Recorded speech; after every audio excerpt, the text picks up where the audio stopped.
They walked away, thinking you'd chase them. Maybe they dismissed your value, expecting you to beg for their time again, but you didn't. You said nothing. And in that silence, something powerful began to take shape, not just in them, but more importantly, in you. This video is not about petty revenge. It's not about cold games or calculated silence. It's about learning how stillness becomes strength. It's about how your quiet presence, after their exit, doesn't just speak, it echoes. Because silence is not emptiness. Not when it's stoic.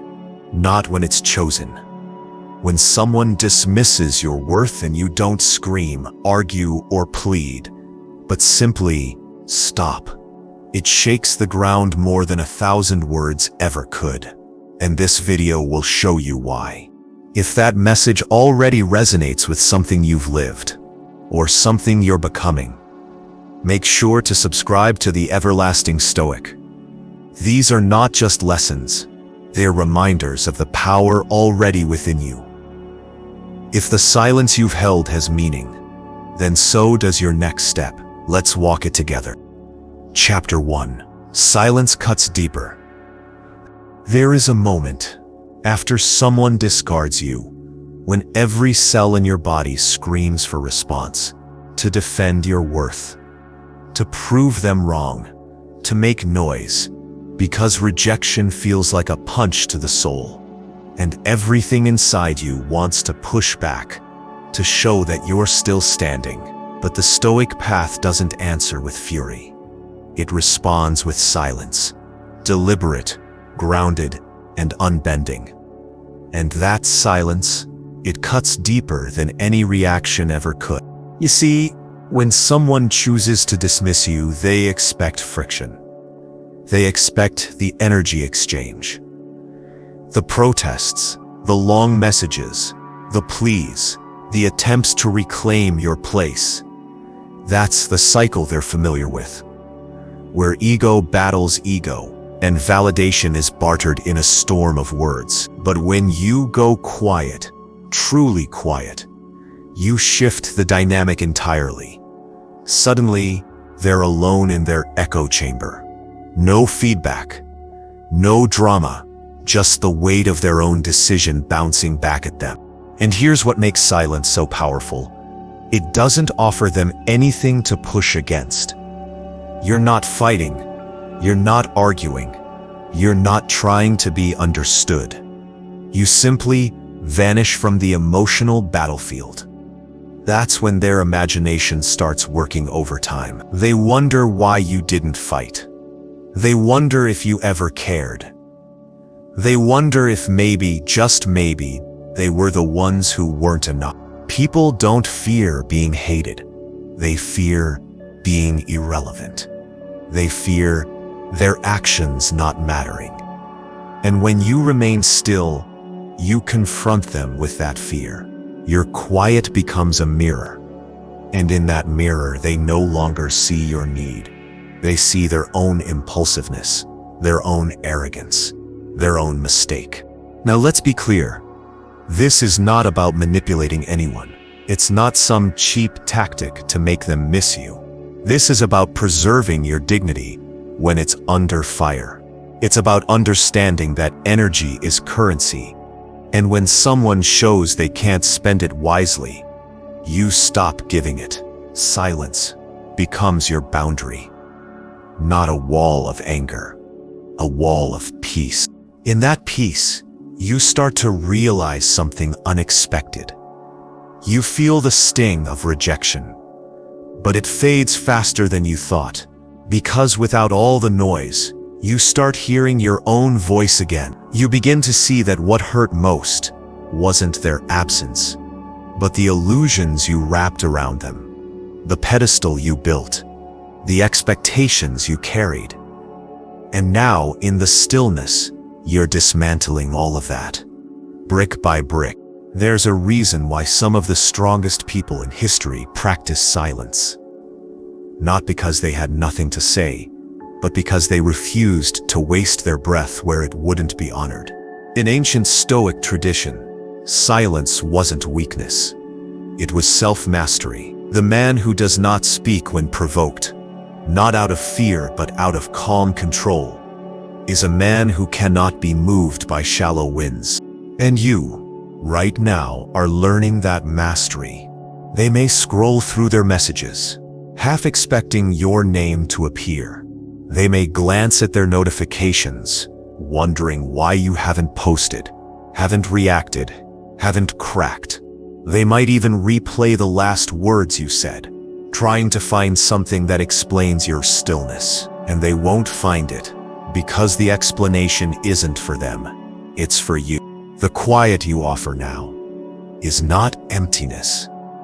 It's a sacred container, one where you gather your thoughts, not theirs, where you rebuild the pieces, not for them to see, but for you to live better, love better, and rise wiser. So if you're walking through the ache of someone's dismissal, let them hear your silence. Let them sit with it. Let them wonder what it means. And in that wondering, they'll realize too late that the quiet they took for granted has become the presence they miss most.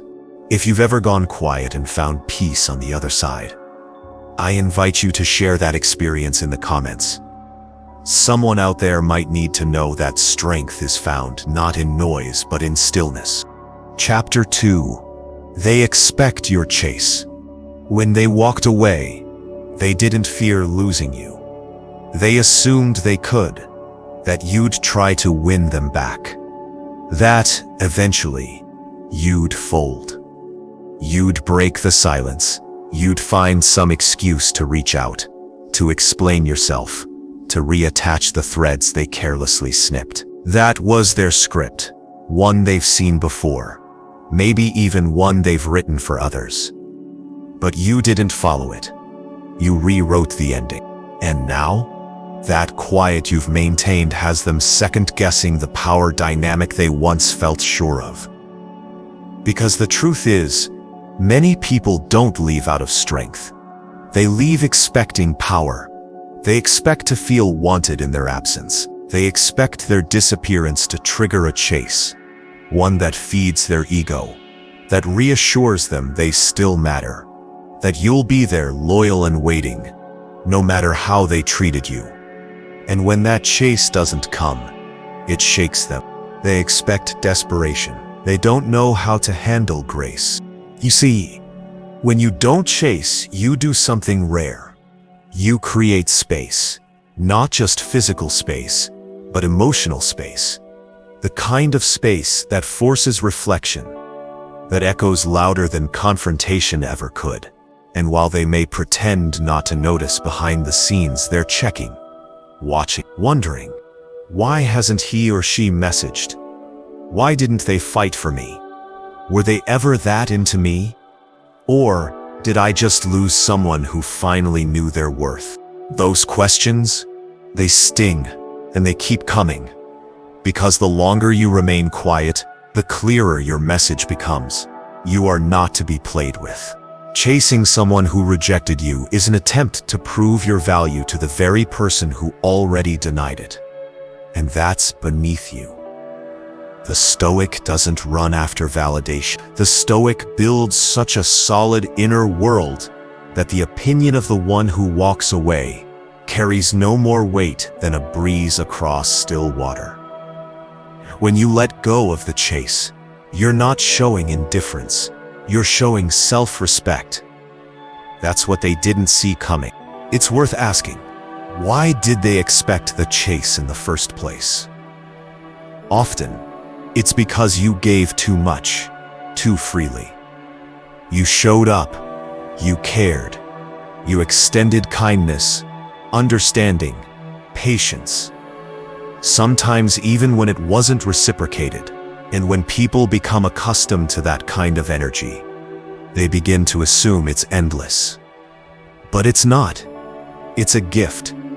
And your silence is the quiet moment when you take that gift back. Let's be honest. They might not regret leaving immediately. They might even act happier at first. But in time, that emptiness creeps in. Not because they lost a dependent partner, but because they lost someone who would have given deeply had they only appreciated it. You weren't chasing, you were offering. And now that the offer is gone, they see it for what it was, rare.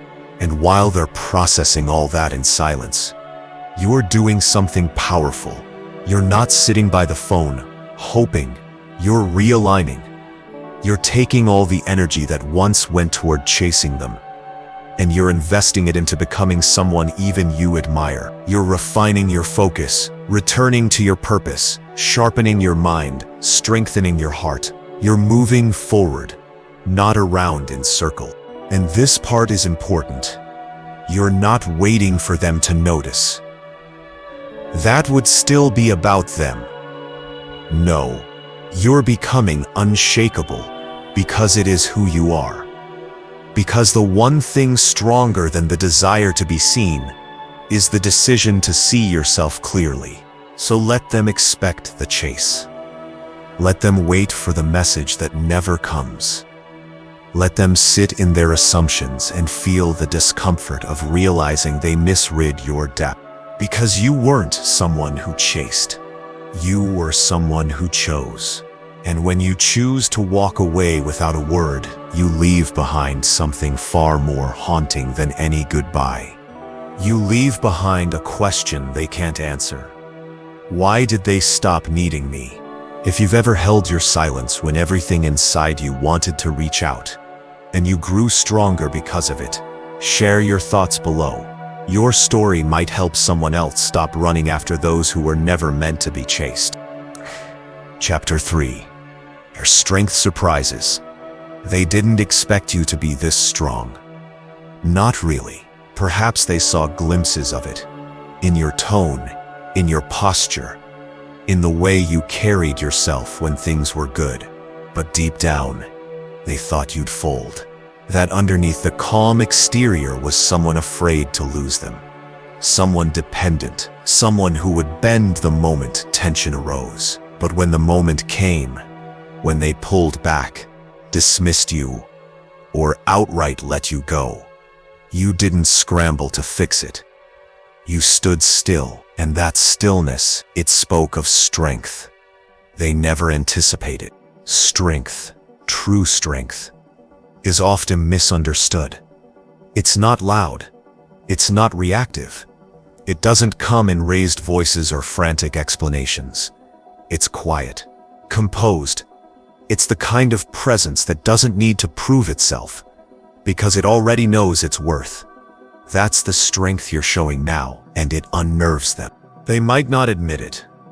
In fact, they may even try to provoke you. Post things to get your attention. Say things to mutual friends that feel like jabs. Act as though nothing has affected them. But beneath that surface, they're feeling it. The vacuum your absence created. The realization that your strength was never for display. It was built for moments like this. People become accustomed to the version of you they can control. The version that explains, that apologizes even when it's not at fault. The one who checks in, even after being hurt. The one who holds space for others, even when their own needs are ignored. But when you shift, when you reclaim your energy and stop performing emotional labor for people who didn't honor it, it feels like a betrayal to them. Not because you were wrong to step back, but because they had mistaken your kindness for weakness. And when that illusion breaks, their perception of you shatters. Suddenly, you're no longer the one who needed them. You're the one who allowed them close, and that subtle difference changes everything. They realize that what they thought was permanent access was actually privilege, and privileges can be revoked. This is where the haunting begins. Your strength forces them to reevaluate the entire dynamic. They thought they were calling the shots. They thought they were in control. But the way you held your silence, the way you didn't chase, didn't explain, didn't justify, it flips the script. Now they're the one wondering, replaying things, trying to piece together what happened. And every time they do, they run into the same wall. You're not available to soothe their ego anymore. They underestimated you. Not just your resilience, but your clarity. They thought your emotions would make you easy to read, easy to predict. But what they didn't count on was that those same emotions are now being tempered by your values, your standards, your discipline. And discipline, especially emotional discipline, is something most people never expect from the ones they hurt.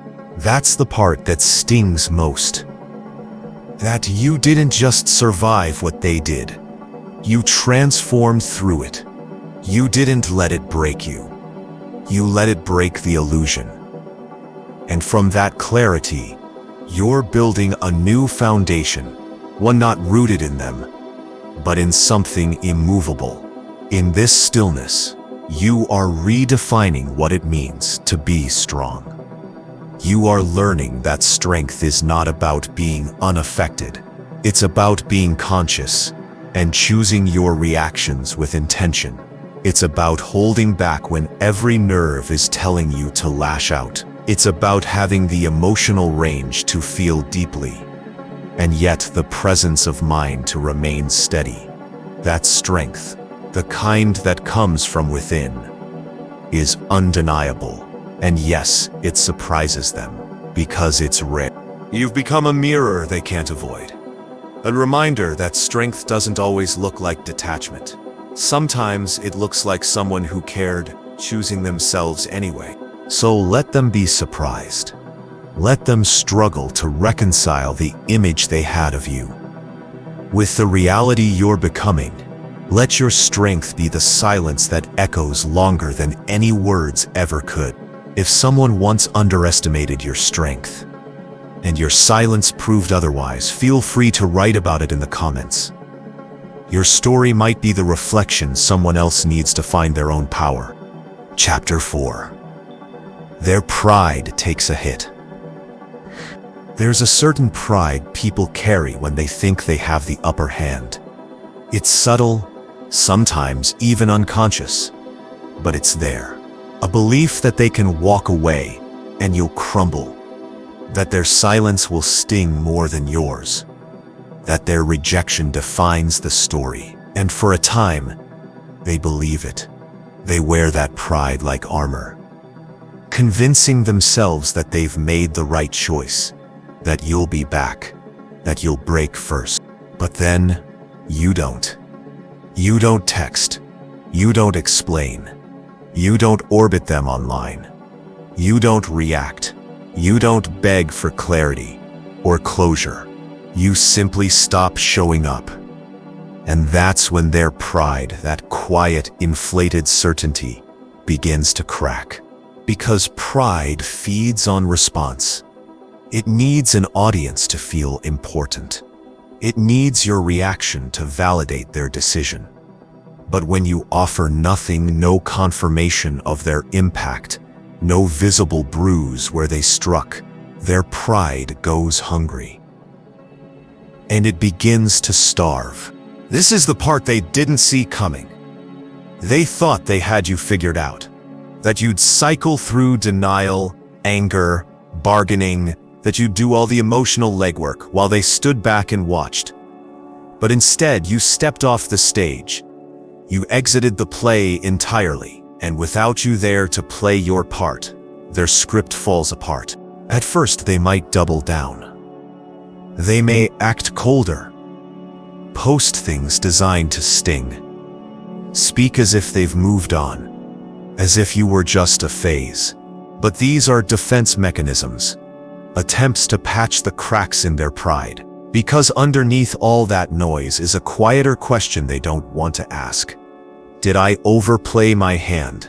They start to remember the things you did, the grace you extended, the way you made them feel, the safety you offered, without asking for much in return. They realize, slowly and then all at once, that what they dismissed was never guaranteed, that the connection they took lightly was actually rare, that your presence, which they thought they could replace, is now the very thing they miss most.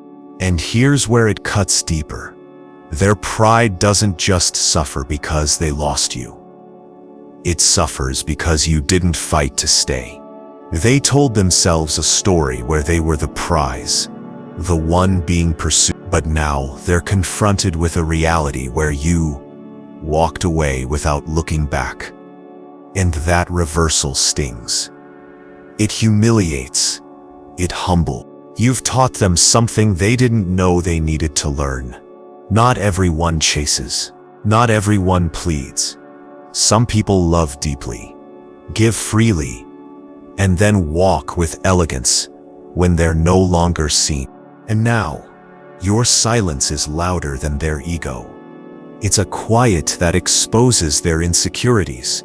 It forces them to see that what they called strength in themselves was really just avoidance, that the power they felt when they left was borrowed, not earned. But this chapter isn't just about them. It's about you, because watching someone's pride crumble can tempt you to gloat, to feel vindicated, to want them to hurt the way you did. But the Stoic does not chase victory through someone else's pain. The real win is the peace you found, the clarity that doesn't need to be proven, the dignity that doesn't depend on their recognition. There is power in choosing not to retaliate, in choosing not to match their silence with bitterness. Your silence, instead, is rooted in composure, in integrity, in the understanding that you are not what they rejected. You are what they failed to see. And now that their pride is bruised, it is not your job to offer the bandage. Let them sit with it. Let them process. Let them come to terms with the weight of their choices. And if they reach out, if they come back with apologies or half-formed questions, know this: you owe them nothing. Your growth has moved you beyond the need for closure that comes from their mouth, because you've already found it in your stillness, in your strength, and in your refusal to beg for a love that should have been freely given. If you've ever watched someone's pride falter after they dismissed you, and stayed silent through it, share your reflections below. Sometimes the most powerful thing we can do is nothing. And in that nothing, we reclaim everything. Chapter 5. You grow without them. Growth begins quietly, not with fireworks, not with declarations, and certainly not with the validation of those who walked away. It begins in those first few moments after you've been left behind, in the breath you take when there's no one there to respond. When the silence feels sharp and endless, when your worth feels like it's been shattered into 100 invisible pieces.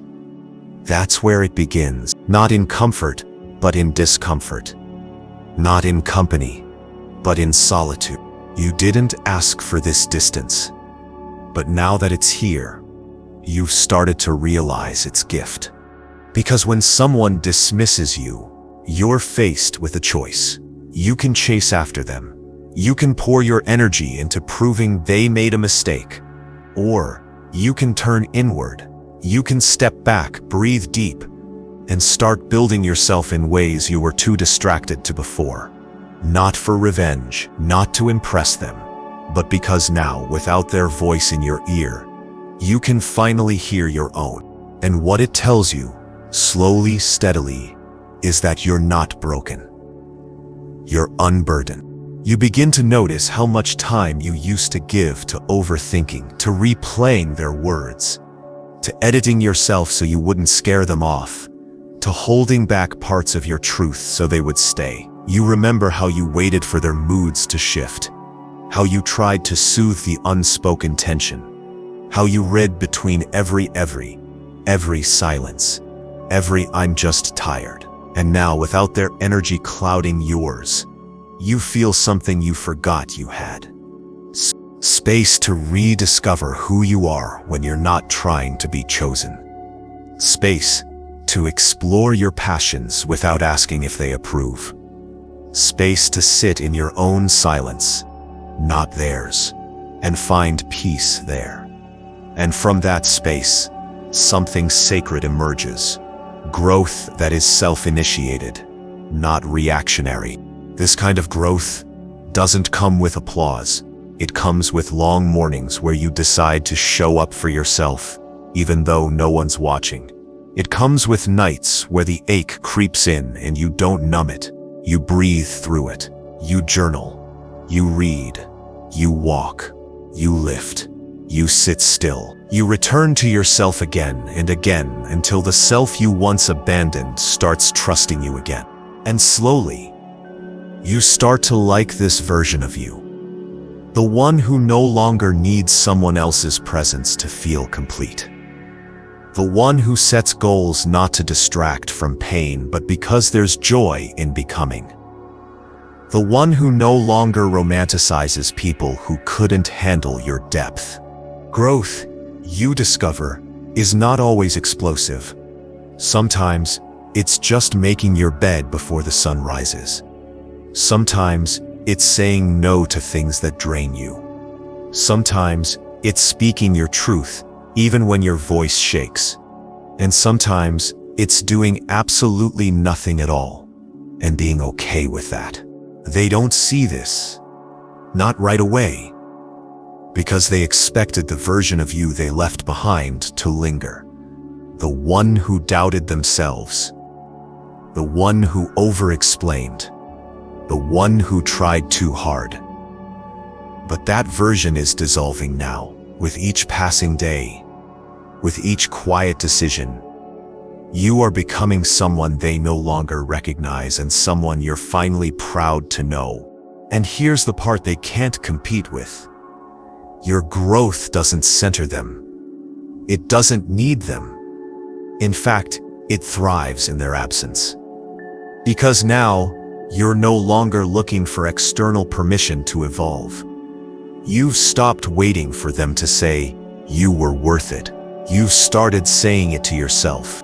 So while they're replaying what went wrong, while they're wondering why you haven't reached out, why you seem calmer, more focused, more alive, you'll be deep in the process of becoming. Not to win them back, but to never need to be chosen by someone like that again. Because the real glow-up isn't a revenge body. It's self-respect. It's emotional regulation. It's boundaries. It's waking up and knowing your day belongs to you, not to a ghost who left your messages unread. So, if you're in that space now, if you're quietly growing in the shadow of someone's absence, write about it below. Your growth deserves to be witnessed, even if they missed it. Chapter 6. They feel the emptiness. At first, they don't notice. In fact, they may even feel relief. The tension has been cut. They no longer feel the pressure of your expectations, the intensity of your presence, the depth that maybe frightened them. In the early days of silence, they tell themselves they made the right choice. They fill their calendar. They distract themselves. They repeat comforting lies. It wasn't that deep. It would have never worked. I need freedom right now. But time is a strange alchemist. And as days stretch into weeks, and weeks into stillness, the emptiness creeps in. Not all at once, but gradually, quietly. Like a room slowly losing oxygen. They scroll through their feed and see something that reminds them of you. They hear a song you once shared. They reach for their phone after a long day and realize the person they once took for granted is no longer there. No more check-ins. No more long, thoughtful messages. No more warmth wrapped around their cold days. No more you. And that absence becomes tangible.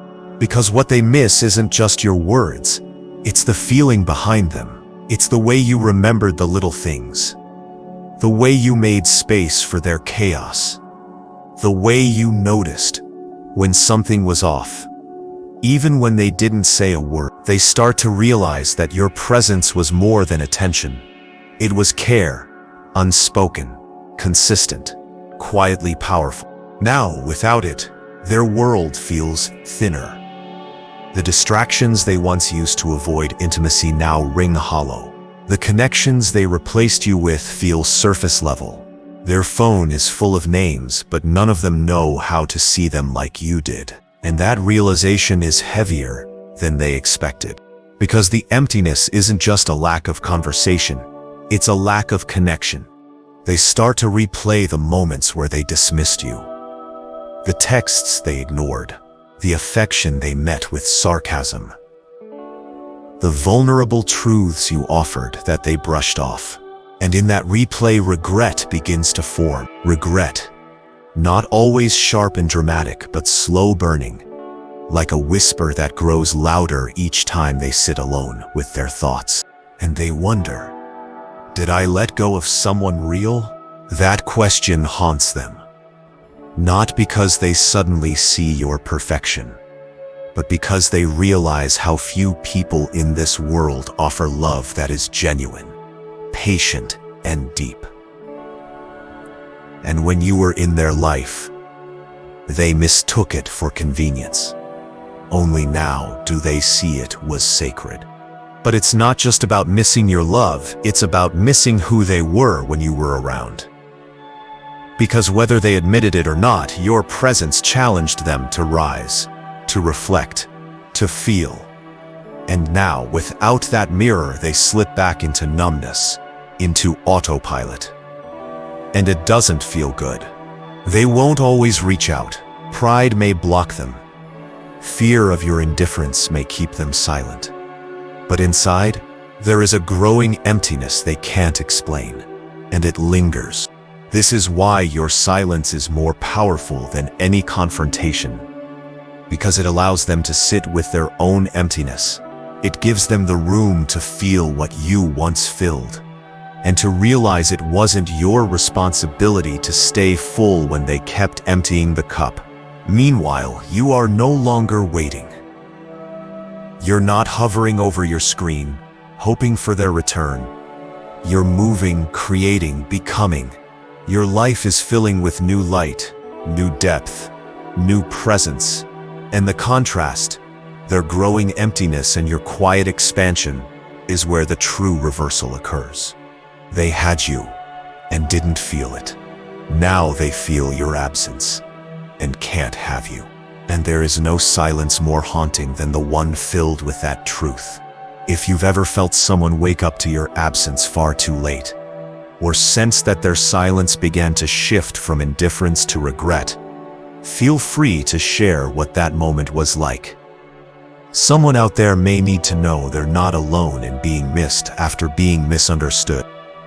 Chapter 7. Your calm challenges them.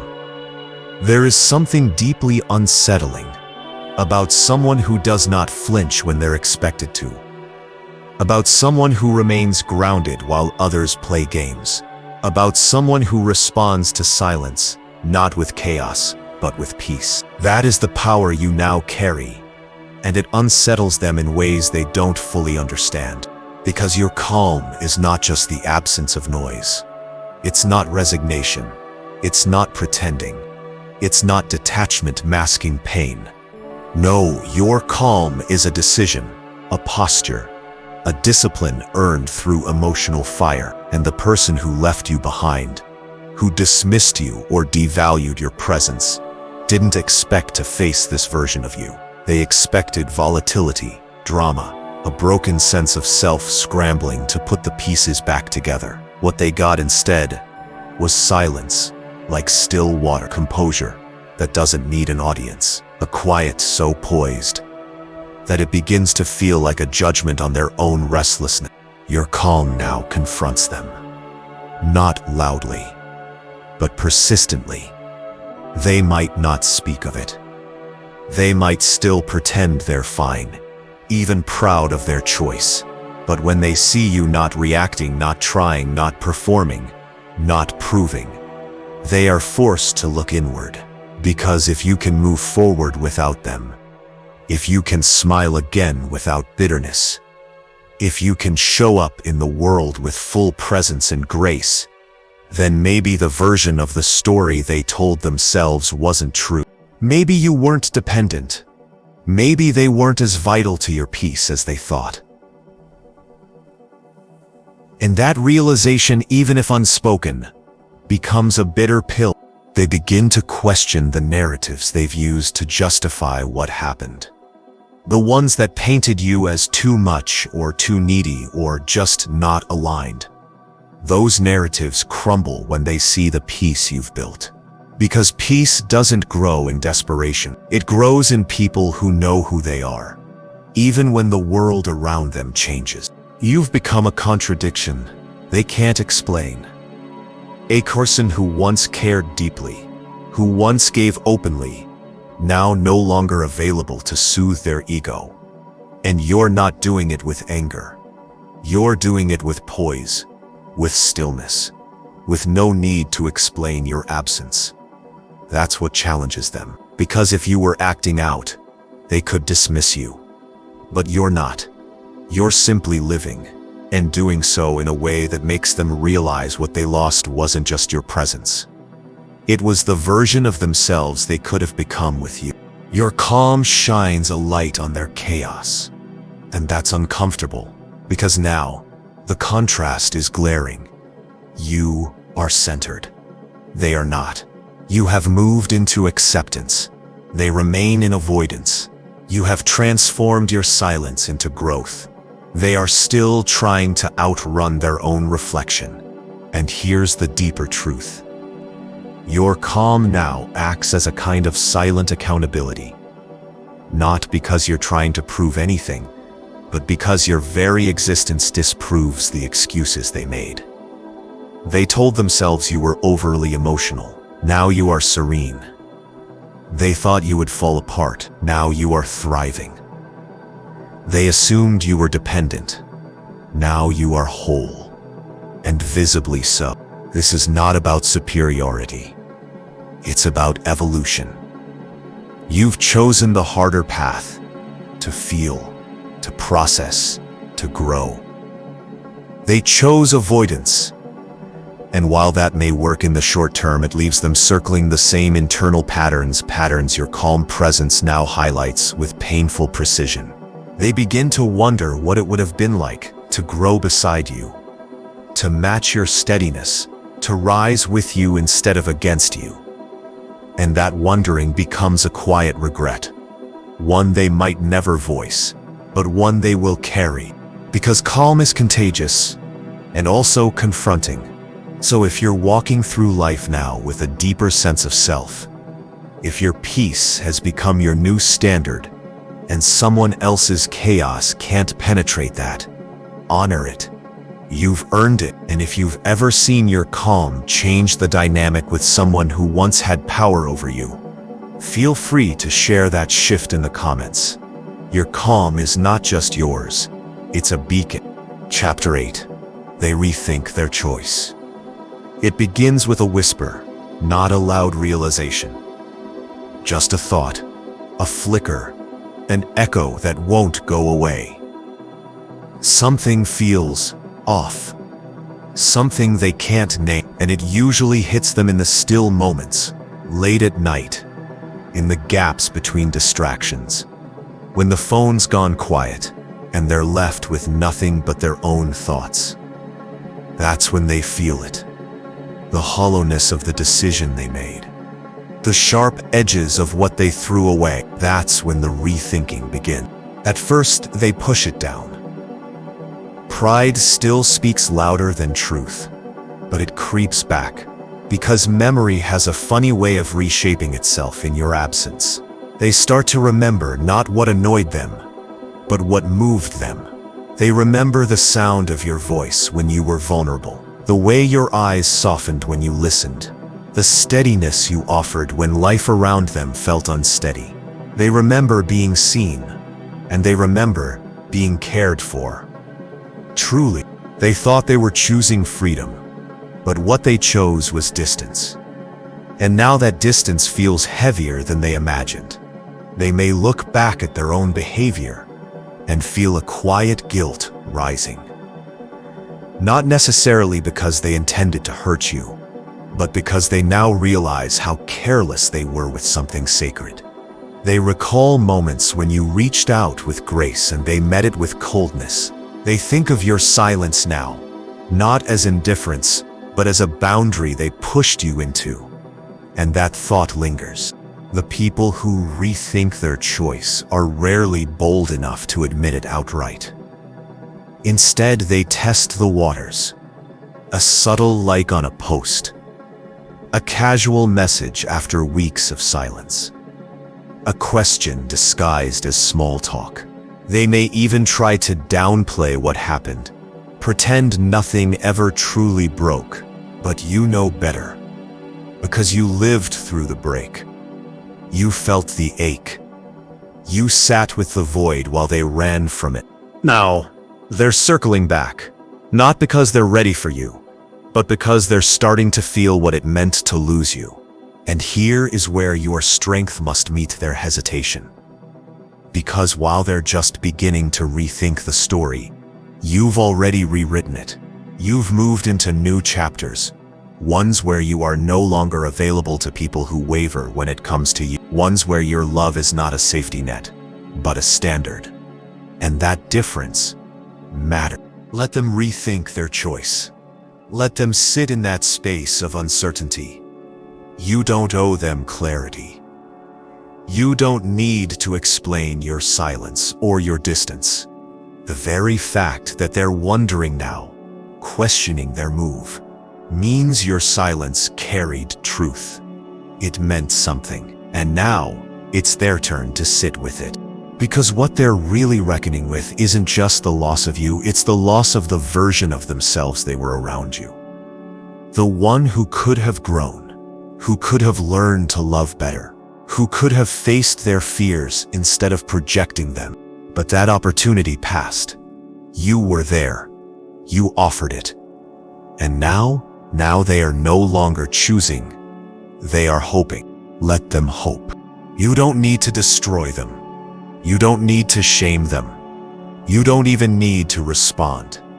You simply continue forward, not out of bitterness, but out of alignment with yourself, with your truth, with the life you're building that no longer has space for indecision. And if you've ever felt someone slowly realize your worth only after you let go, feel free to reflect on it in the comments. The journey to being fully seen often begins with being first misunderstood, and still, we rise. Conclusion. Let them feel the silence. Let them sit with the echo of your absence, because the person they dismissed was never a placeholder. You were whole, even before they left. And now, in your quiet, in your calm, in the grace of your stillness, you've proven something greater than words ever could. This was never about revenge. It was about reverence. Reverence for your peace, your energy, your worth. You didn't stay silent to punish them. You stayed silent to protect yourself. And in doing so, you've shown just how powerful presence can be when it's no longer freely given. Let them rethink, regret, replay. That is their burden now. Your task is different. Your task is to continue, to grow, to heal, to evolve, with or without their acknowledgement. Because your story was never meant to be held hostage by someone who couldn't hold your heart properly. If this message found you at the right time, if you felt this shift in your own life, or want to embody this level of poise and power, then stay with us. Subscribe to the Everlasting Stoic. This is where calm becomes strength, and silence becomes strategy. Where heartbreak is not the end, but the refinement of a deeper beginning. And if something in this video resonated, if you've lived through dismissal and came out more powerful, more at peace, tell us about it in the comments. There is strength in your story, and someone else may need it more than you know. Remember, you don't have to prove your value to anyone. Sometimes the most haunting thing you can do is simply become who they never believed you could be. Until next time, stay silent, stay solid, and walk the path with grace.